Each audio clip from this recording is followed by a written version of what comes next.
Doing this one here because someone literally broke up me and my guys' workout to ask me what I thought about Charlie Kirk.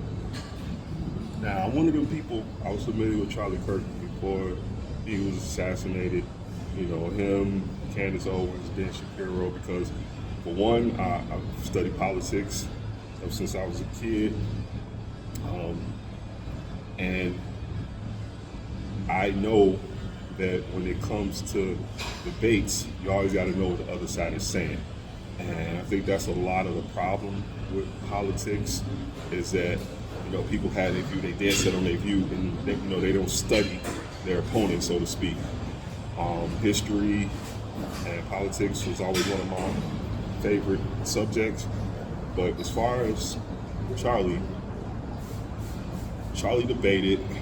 He was one of those people that stood on his hill when it came to worshiping Jesus Christ and serving God.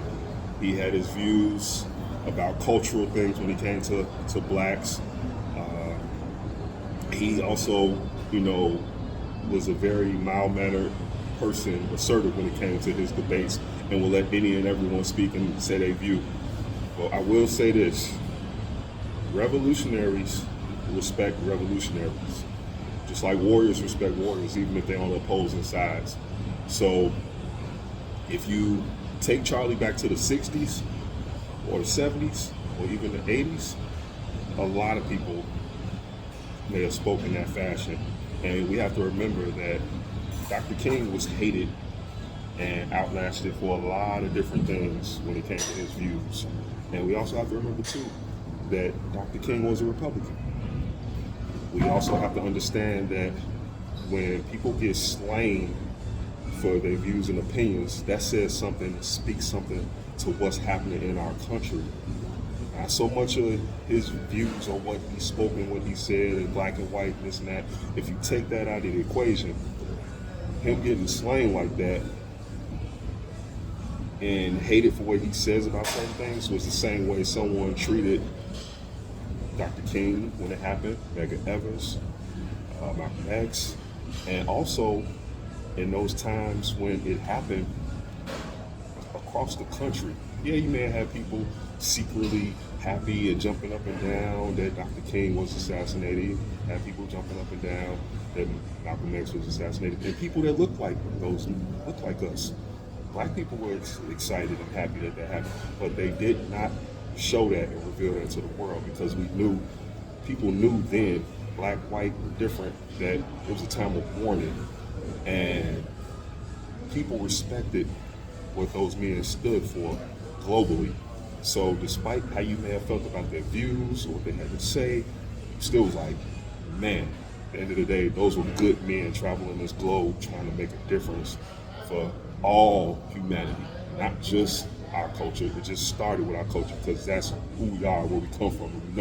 You know your culture. So of course you're gonna stand for where you come from first. But they were trying to change humanity for all. And Dr. King said things before his death that marked him for death. And he knew that. And that's why he had speeches. His few speeches said he wasn't scared. That I Have a Dream speech wasn't planned. That was something that he went off the cuff with and did, and he wasn't supposed to. And it led him to being a marked man. And then that's why he says, when the day comes, I'm not going to be scared. Malcolm X knew as well. Because when you're in that life and you're trying to, one, serve God and his people, two, change things for the better, and for people coming behind you, you're going to step on some toes and you're going to stab some people in some places that they may be uncomfortable with. Now, I don't agree with a lot of things that Charlie Mann spoke for, but I do believe in God. And I know that, man, we got free will on this plane and we on this earth. You got a right to say and feel what you want to say and feel, and you shouldn't be catching an assassin's bullet for doing that. And there's a lot of violence in the world. There's a lot of things going on, and people are able to roam free and do that. And for a man to have an opinion or an opposing view, and an opposing view that got him assassinated, You got to look back in history, and if you know history, every time a man had an opposing view, and it was for the different, and it changed the trajectory for people, what happened? Look at your Malcolms, your Martins, your Robert Kennedys, your John F. Kennedys, your Medgar Evers, your Marcus Garveys. He didn't get assassinated, but they sent him back out the country. So you got to know history before you start running your mouth and just disrespecting someone who's been assassinated. Because at the end of the day, that was a soul doing the service right here on this earth, and he had his views about what he had his views about. Like I said, I may not have liked him. You may not have liked him. But hell, a lot of people didn't like historical leaders that said things, and they still gave them that respect and decency and didn't spit on them after a tragedy that happened in their life. Because this man has a wife and kids. Dr. King had a wife and kids.